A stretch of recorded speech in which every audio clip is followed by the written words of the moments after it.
we are ready to begin. Representative Jim Batista is up and approach, presenting our H3. So we are now off H3, and we are back to a conversation about whether or not we do anything in relation to Act 46. And as a reminder, our focus is on a delay or not a delay. It's not into the intricate pieces of the lawsuit. That's outside of our purview at this point in time. So we have Jill Stahl-Tyler from Brattleboro Town School Board. Can you join us? Morning. Good morning. So just have our members introduce themselves to you. You can go right there. I'm Caleb Elder. I'm from Starksboro. I'm Sarita Austin from Colchester. Chris Maddows, Milton. Larry Copley from Rutland City. Kate Webb Shelburne. Peter Conlon from Cornwall. Jay Hooper, Randolph. Casey Toop, St. Albans. So have a seat. And for the record, could you tell us your name and who you represent? So my name is Jill Stahl-Tyler. I'm from Brattleboro, and I'm the Brattleboro Town School Board Chair. The Brattleboro Town School Board goes from pre-K. Actually, we have the early Head Start programs and Head Start programs under our purview. So we literally start before birth and go all the way through the end of 6th grade elementary school for Brattleboro. And we are the largest group of kids, about 754 at the moment. Shall I just read what's on here? Sounds good. Sounds a little funny to read what you all have in front of Yeah. you. Okay, so I'll try to make it interesting while I'm reading. So I understand that you all are considering delaying the final steps of Act 46, which is the final implementation of a law that was passed in June of 2015. That's coming up on 4 years. That's 4 years of talking and looking at the issues down here in our region. And actually we started before the law was passed. There was a lot of interest. So it's a full 4 years for our area that we've been talking about it. I think the legislators should commend yourselves for looking at a very pressing issue, the cost of education and the inherent inequities in our school systems, and for making a change. When presented with unique situations like the town of Vernon with school choice, you have created another round of laws to not unreasonably single out any one entity. This is hard work that you took on, and congratulations for making these hard choices in 2015 to address an issue that people have been talking about for at least the last decade. True to the Vermont ideals of civic engagement, you then tasked those of us most directly involved in the governance of our schools to take on the next level of complexity, looking at how to make it work best for our communities. There have been no easy answers and no fast way out. During that time, in my capacity as the chair of the Brattleboro Town School Boards, I have come to fully believe that the benefits of the merger serve both the children and the taxpayers. Our board has spent countless hours and energy on this issue. The majority of the school board members in this region agree that a merger is the best option for us to address the real and pressing concerns you rightly identified at the state level. Those who do not agree have been a vocal minority. They have been very smart in their approach, and they have utilized fear and untruths to sway voters. Tell folks that merger equals school closure, and you have immediate and understandable panic.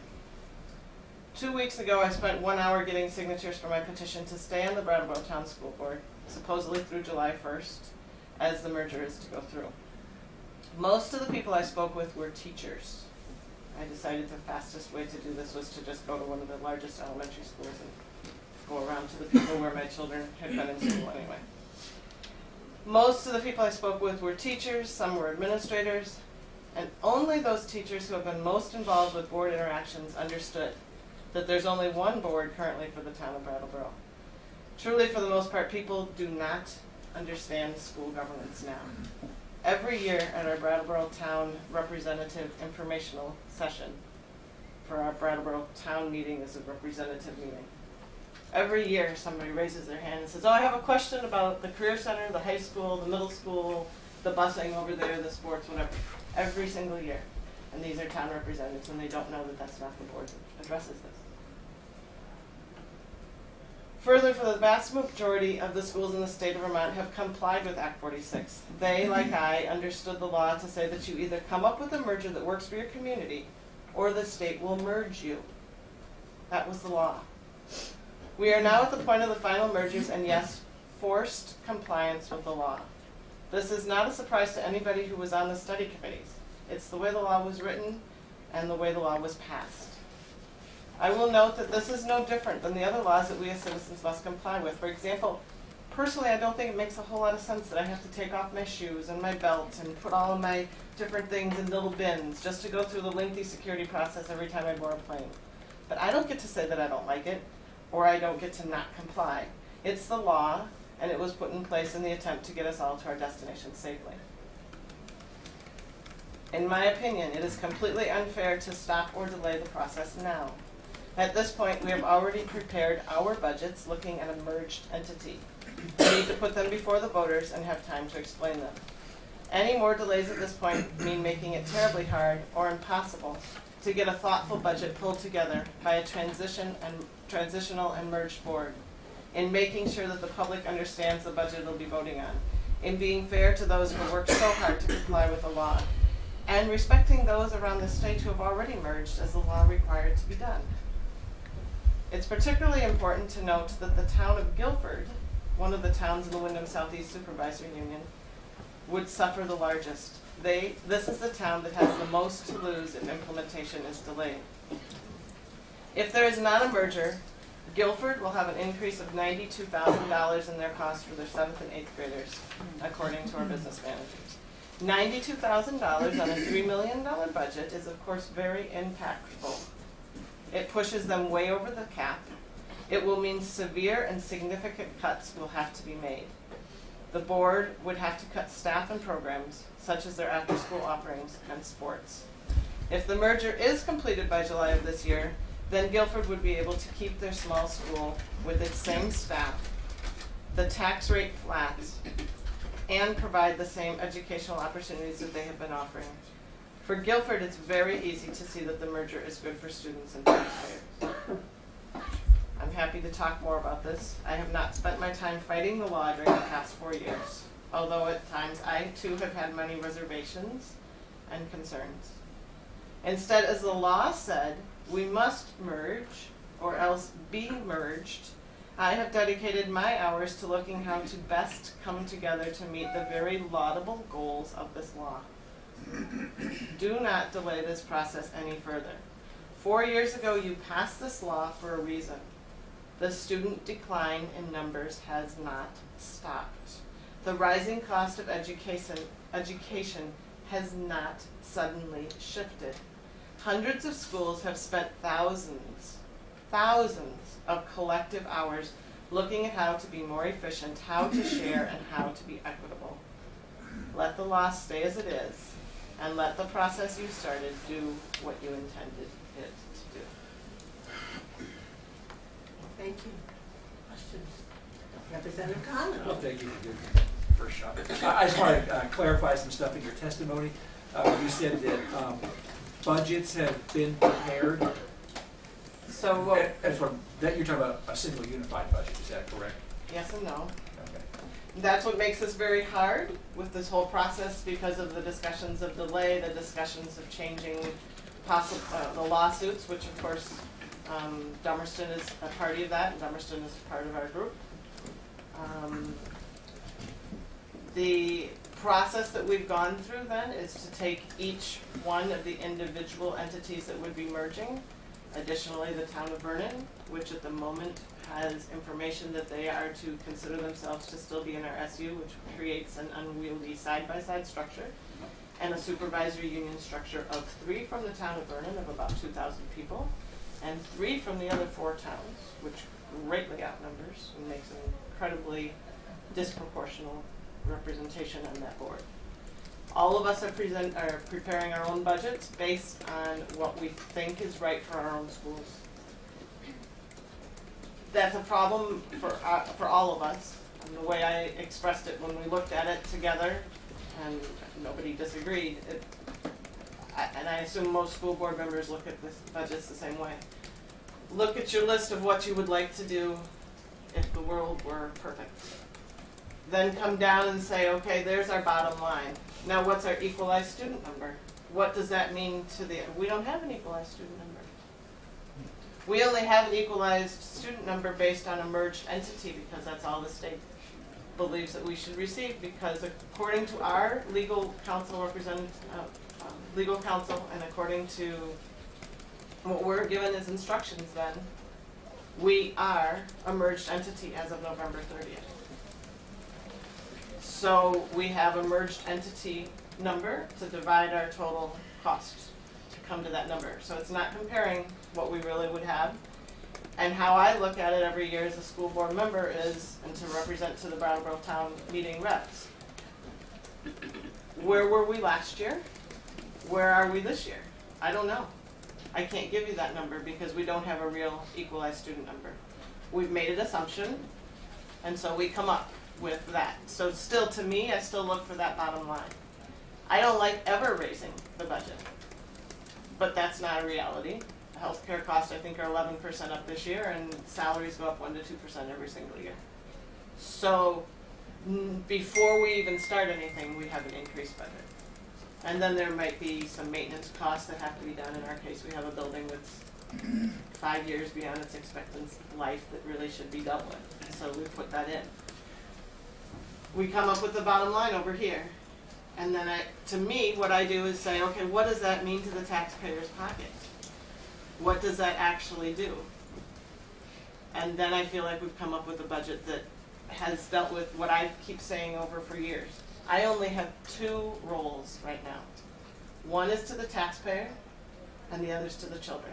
I want to find the best quality education at the most affordable price, period. That's all I need to do as a school board member. That's it. There's all sorts of other things that are fun to think about or whatever, but that's my bottom line. And so for me to be able to compare that bottom line this year, the way that the budget's coming together, we're putting together a budget that we feel is the best quality, what our kids need. We haven't gone for the top of the line on anything. Is it the most affordable? Is it the right thing that I would feel 100% like I have in other years? This is what we should be presenting? I can't tell you. Well, I guess I'm curious, what's going to be in front of voters?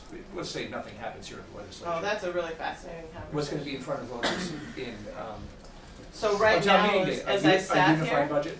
as I sat here, I have one school board member, David Scholes, who's been up here many times, who insists that our legal counsel is incorrect. I have a superintendent who's being talked to by the legal counsel, and I've spent hours with the legal counsel as well. On Tuesday, we'll have a meeting, and the school board will decide. What I'm hoping we'll decide, and what the legal counsel has blessed, is what we have done as Brattleboro, as by far the biggest school population in the region, is try to prepare for all eventualities. So what we have, I don't know how everybody else's things work. We have a book that comes to the town meeting reps that's about that thick. It's quite ridiculous. And it lists everything in there.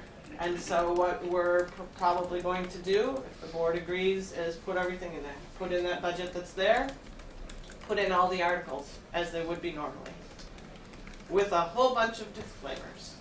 I just wrote the report last night, and having the legal representative, Chris Lake, will look at it and make sure I haven't said anything wrong, but saying this is how the process is laid out, because our understanding is, barring some sort of an act by you all to delay, or an act by, in the lawsuit that comes up with a stay or an injunction or something, we are a merged entity.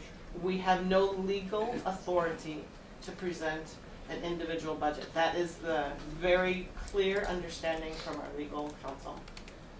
So we'll put them in the book, and we'll put down all the disclaimers that say, unless things happen, these are not going to be looked at. But here they are, because if we don't give them to you and we have to reprint, it's an additional cost, and why should we do that either? An additional hassle. But that's why I say in here the transition needs to move forward, because people need to understand. Last night, for fun or stupidity, I don't know which, I threw out on Facebook a survey monkey just to ask people, and these are people that I know, obviously. Facebook friends in Brattleboro. Have you ever even heard of Act 46? Which 23 people answered. It's a very unscientific thing. 3 or 4 of them don't even know what it is. Do you know what the school board structure is now? A couple of them don't. The majority did, but a couple of them don't. They don't understand what it is now. And what do you think is going to happen if Act 46 goes through? And one of the questions I asked, do they think that it would it close small schools? Absolutely. That's the biggest thing. They're convinced that'll happen. Interestingly, study committee talked for about 4 years, 3.5 years. We never once talked about closing a small school, never once. And Guilford is on the verge. And if we don't merge right now, Guilford suffers. And you know what, folks? Guilford's only being honest. It's not like Guilford is some unique entity in the state of Vermont or in our region. Guilford has about the same amount of kids as does Dummerston, as does Oak Grove and Brattleboro, where we have 3 schools for elementary, as does the town of Dummerston, if you take apart the 7th and 8th graders and just look at elementary. But Guilford's actually made the decision back, maybe Sarah remembers, well, I can tell you, my children are about to graduate and a sophomore in college. It was the year between that. That was the year. And that was the year that Guilford's voters came to the conclusion after at least a decade, if not 2, according to the principals, of discussions of how do we give equity to our kids? How do we give this small school the same opportunities that just down the road Brattleboro is giving and that Vernon comes into already? And so Guilford made that decision about, 8 years ago, and said, look, we're going to send our kids over there. And I know those families because, again, my kids, 2 of my boys are on either side. And I ask people all the time, would you go back? Do you not like it? What actually happened? I can't find anybody. Now, I have to say I said this when I was talking to the State Board of Education, and the speaker that came in after me was the one person I guess I don't know because she said she doesn't like it. So there was somebody I found right then. But in all the time that I've talked to people, I've talked to the students, I've talked to the parents, I've talked to the teachers in that school, none of them want to go back. They want that equity. Guilford has been the ones who looked ahead. Guilford has been the one who said, look, we want equity for our kids. And they're the ones right now that are faced with a $92,000 increase. And they don't have it. Representative Elder. So is there, when you have your meeting tomorrow, is that when you would be, Tuesday, excuse me, Tuesday, when you would be, when is there going to be a transitional board? It doesn't sound like you have. You won't tell us. Well, I mean, let's just say, like right now, the law's enforced, right? We haven't taken anything off the wall.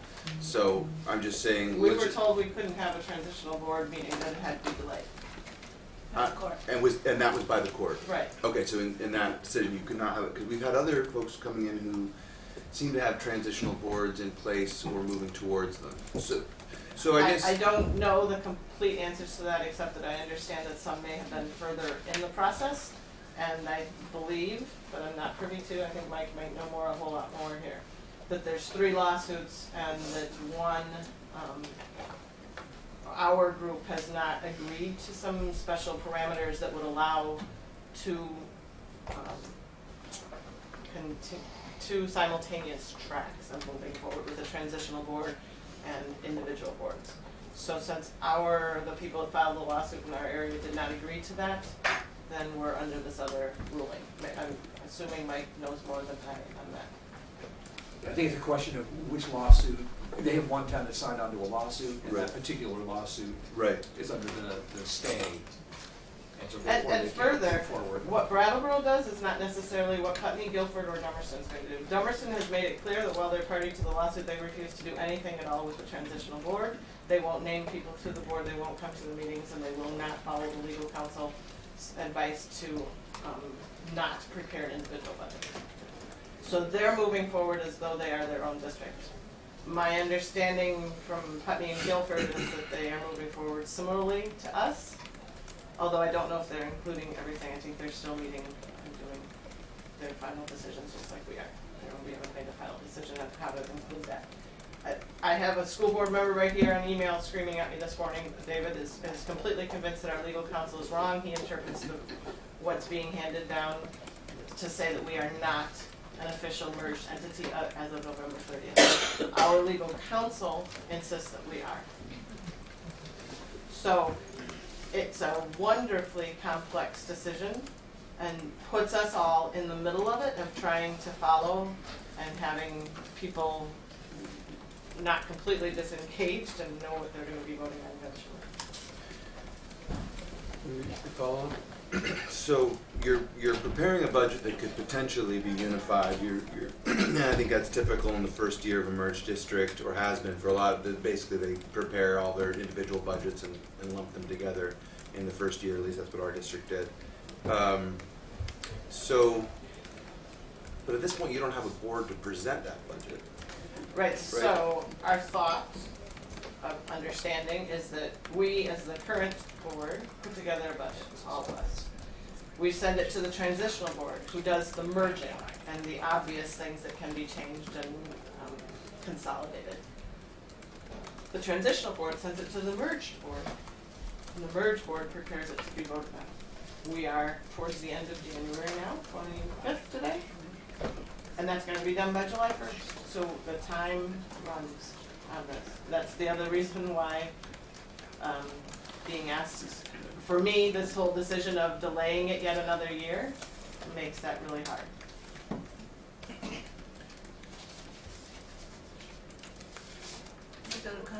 One might argue that delaying it a year gives you a year to sort all of this out. The Guilford situation aside, because if nothing, if there was no Act 46, they would be struggling with that issue anyway. So I just wanted to see what you have to say about that. So before I came, I did call the Guilford principal and the Guilford chair to see if they wanted to add anything in, but I can't really feel like I can speak any further for this.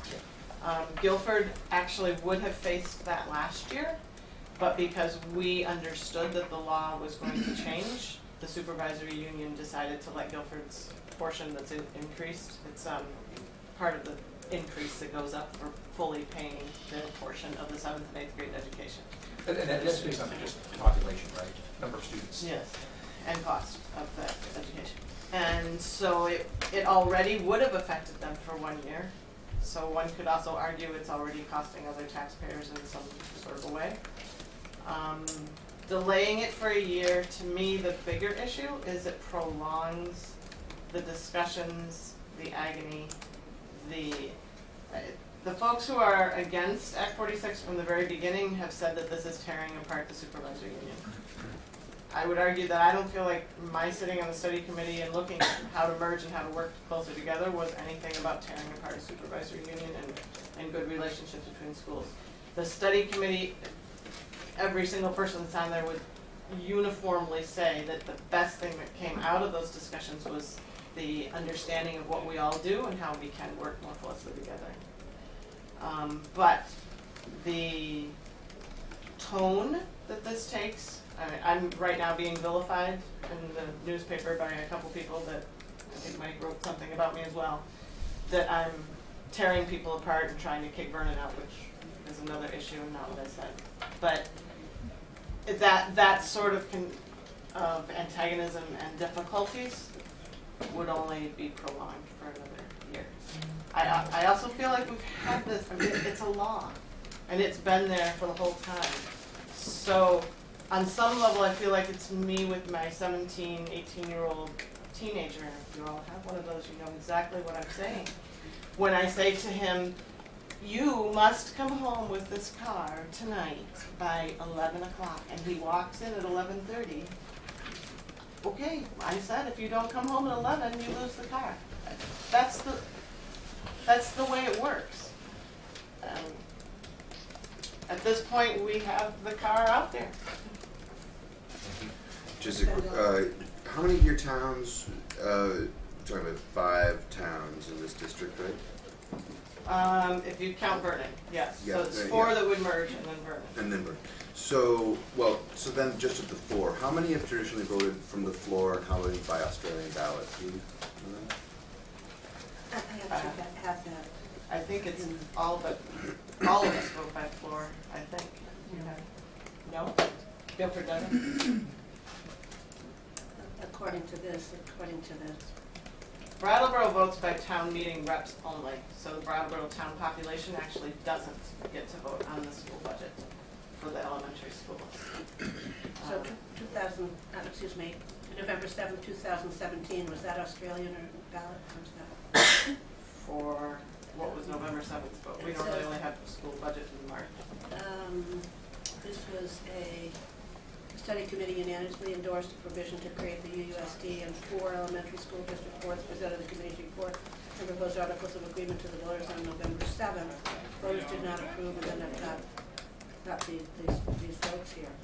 Oh, so that's a vote on the merger. Is that what you're asking, or on No, the that's not what budgets? I'm asking. Okay. Yeah, I'm asking about your town meeting budgets. Town meeting budgets, as far as I know, are all from the floor.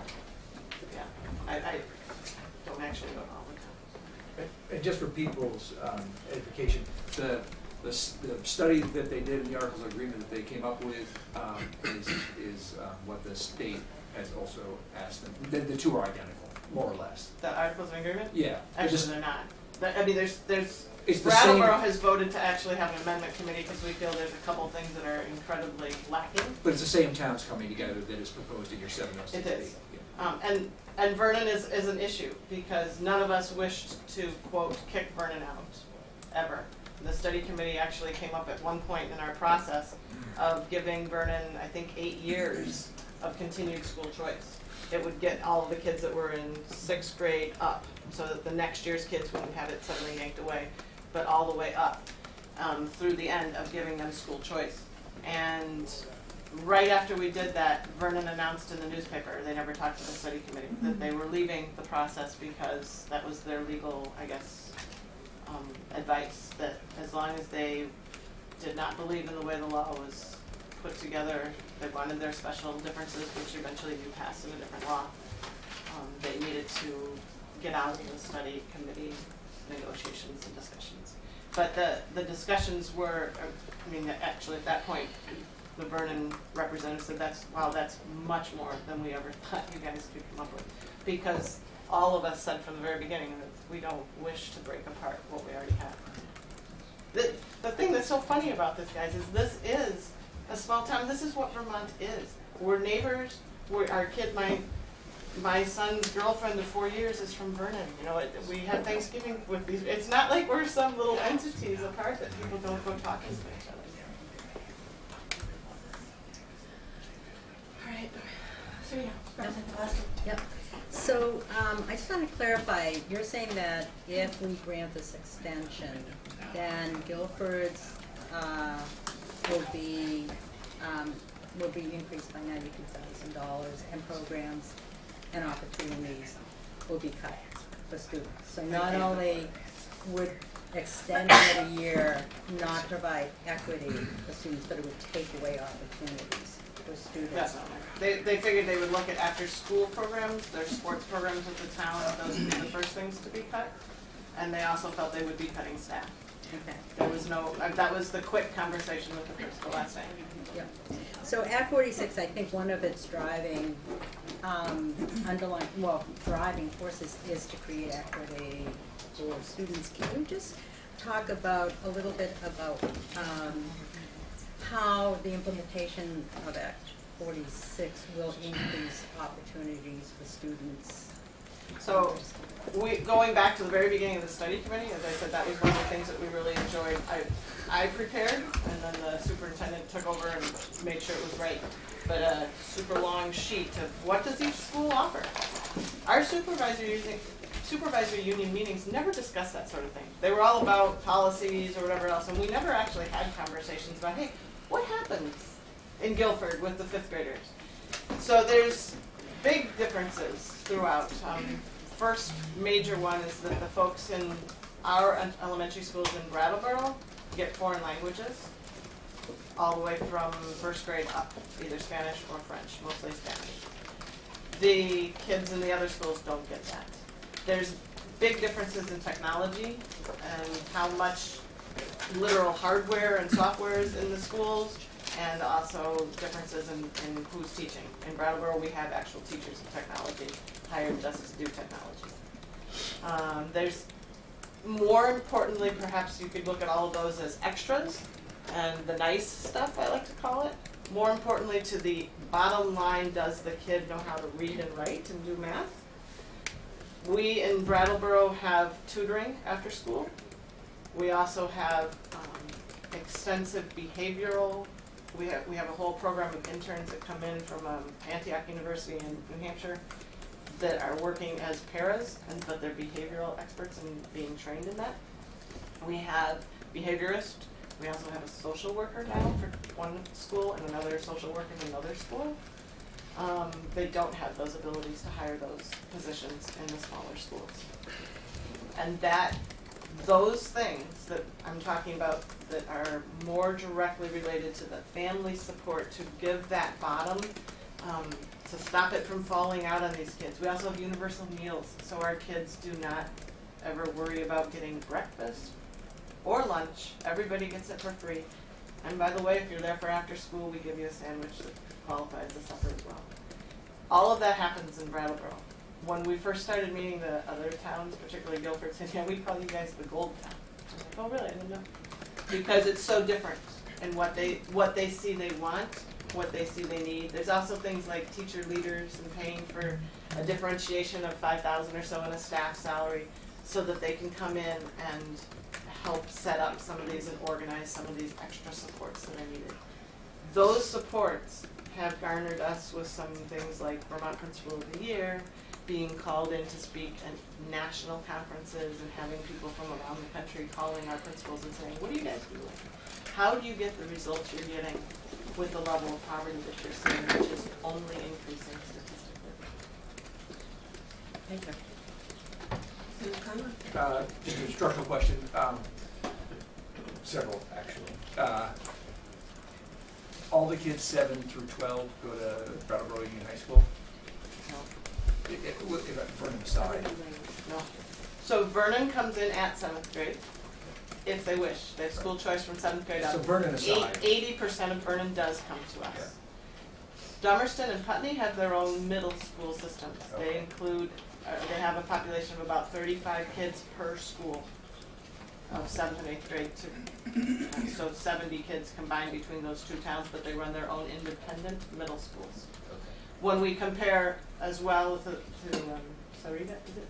Yes. Your question, when we compared that, for example, BAMS, the Brattleboro Area Middle School, we have health education. All the kids go through that. So they get a whole, at least semester, maybe a year.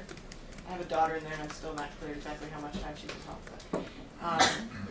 We don't have that at all for, say, Putney. Putney brings in, happens to be on the high school board, Ricky goes down from the Boys and Girls Club and has some discussions about safe sex or something, I think.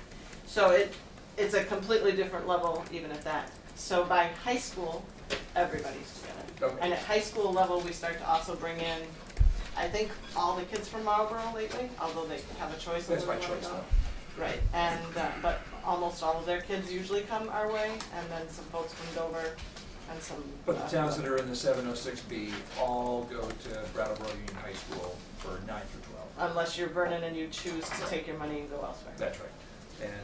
And that's governed by a unified board. Yes, And is it of which proportional? Vernon no longer is a part. And is it proportional? Like does Brattleboro have the most? So, yes, the Brattleboro Union High School Board is proportional representation. The Supervisor Union Board is not. Right. And does that board function in a unified fashion, or does Yes. it sometimes break down over, No, I'm from never. this town, you're from that town? No, which is one of the things that the board members have pointed out throughout the process, that once you become a Brattleboro Union High School board member, you never think of, well, what's good for the kids from Guilford? And then to which, this has been a lot of conversation at the study committee level, to which people from the elementary school say, yeah, but that's because it's one building and they're unified in one place. To me personally, I guess that's all I'm speaking about here, is my own personal feelings anyway. What happens during this whole process is, to me, very clear what happened to me as a parent. When my little child, now 20 years old in college, started to go to kindergarten, I said, oh, I gotta figure out like whose friends are gonna be. I gotta be involved. I wanna know. So I volunteered in this classroom and I was in there. At the end of kindergarten, they throw them all up in the air and there's 3 classes and oh my word, now he's with these other kids that I don't know. And I quickly realized, wait a minute, I have to understand the whole thing. And then I started to get involved. I'm like, well, you know what happens in kindergarten goes on to first grade, goes on. It's a school thing. I should be involved at the school level. I became an involved, very involved school parent. And then around that time, I became a school board member. And very quickly, you say, oh, wait a minute, my role here is not what's happening in academy school with my little darling. It's what's happening here. So when I go to Green Street School and I say, wait, there's the iPad card, or what's that doing? Well, we have 20 iPads for the whole school. Oh, really? Over here at Academy, every single class of 3rd grade is using them every single day. There's 90 just for, 60 just for here. So wait a minute, what's going on? And we work to establish that equity between our own schools. And you're not a board member for Academy School, you're a board member for all of the Brattleboro schools. And then because we have the great advantage of having to look at early education services and Head Start and early Head Start programs, we could see that whole trajectory and how are we preparing kids to go beyond that. When my kids went to the middle school, and I walked through the middle school, one of the first ones of the parent open houses, and I walked into the technology classroom and I said, so what's going on here? I said, oh, we're teaching them how to write in Word. And I sat back and I bit my tongue and I said, do I say this or do I let it go? And I thought, I'm going to say it. I said, you do know that all the kids out of Academy have been working with PowerPoint where they've import from Word and Excel and all of that for the last 3 years? No, it doesn't matter. He says the kids in Vernon don't have that. Aha. Aha. That's it. That's the whole Act 46 right there, folks. That's what's happening. If we all are in our own little silos and we don't share that sort of information and we're not supporting kids, you can ask teachers, and I have asked teachers, but they don't want to speak up publicly very much. Are the kids that come in from Dummerston the same level as the kid that comes in from Oak Grove? No. Doesn't mean that every Dummerston kid is bad or good or vice versa, no. But like if you look at a music program, for example, or if you look at their level of technology exposure, if you look at what they had for health, if you look at some of these inequities that are specific that we talked about, it's clear, it's there, there's a huge difference. I think I went off on a tangent and didn't necessarily completely answer your question, sorry.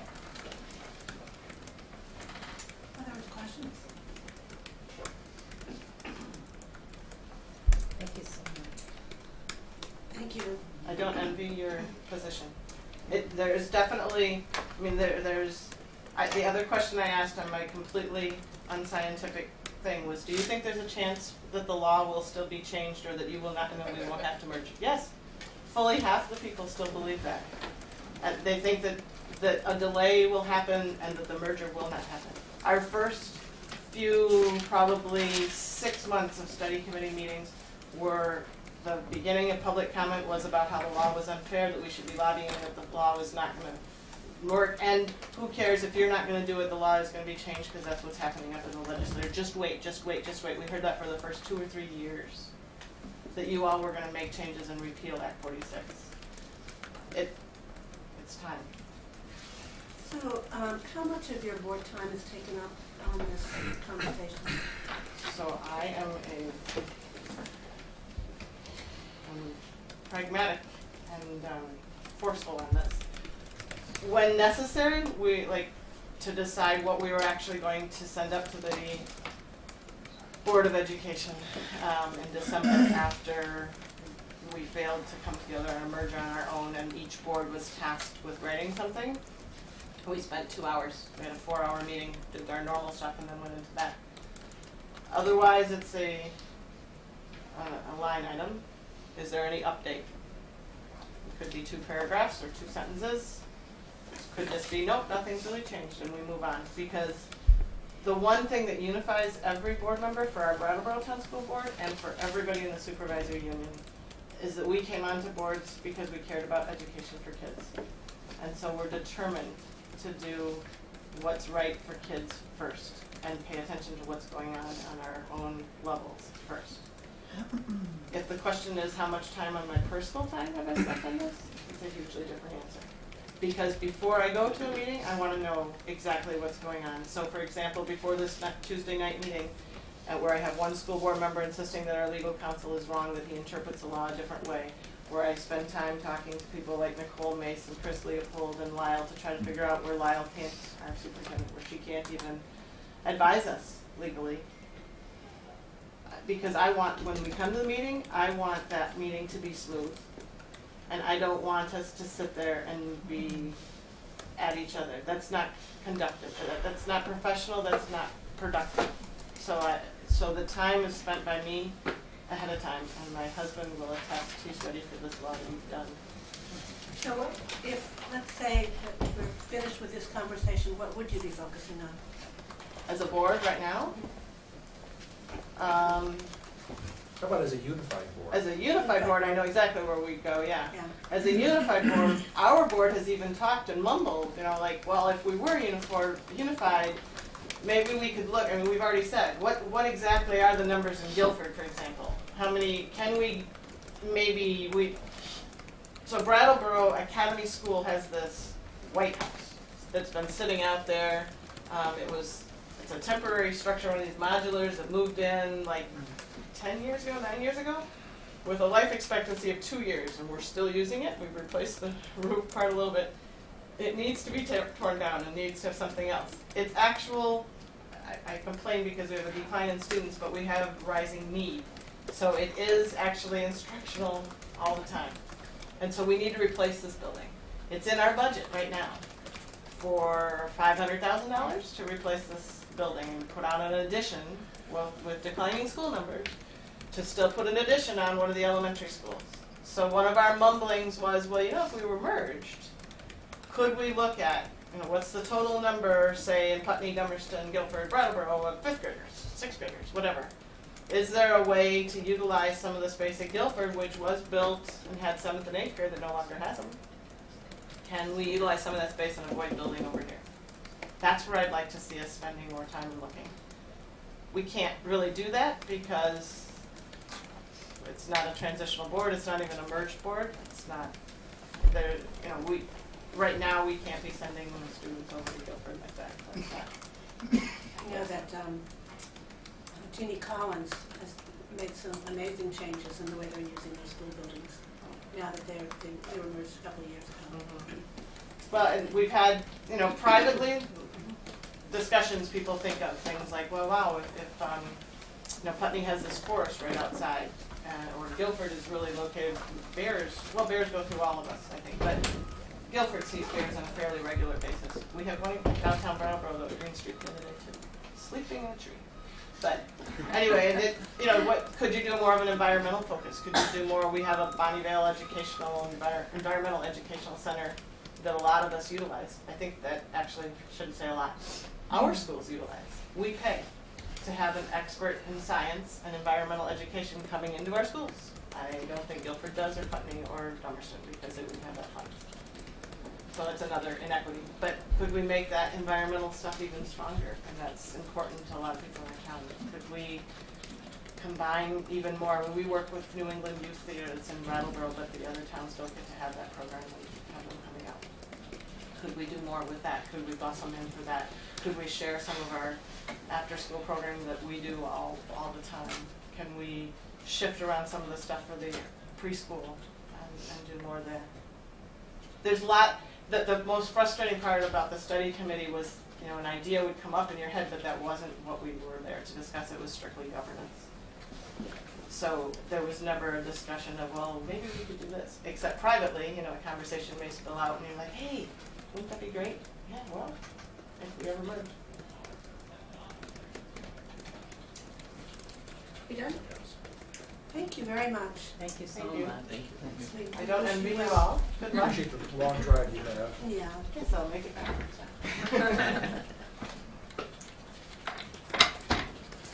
Okay.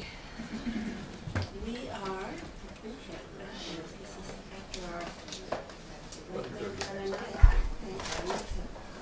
Sure, but Yeah, another public comment came in during that testimony as well. okay. Is it the one that came in at 11:05 or from Mr. Sisson? No. There are two. There was one from this morning from David David Schultz. and creating a file right now. Yes. For those, so take some time this weekend and I know that we're also getting them, but she's got them in a file. And take some time to maybe review some of those as well.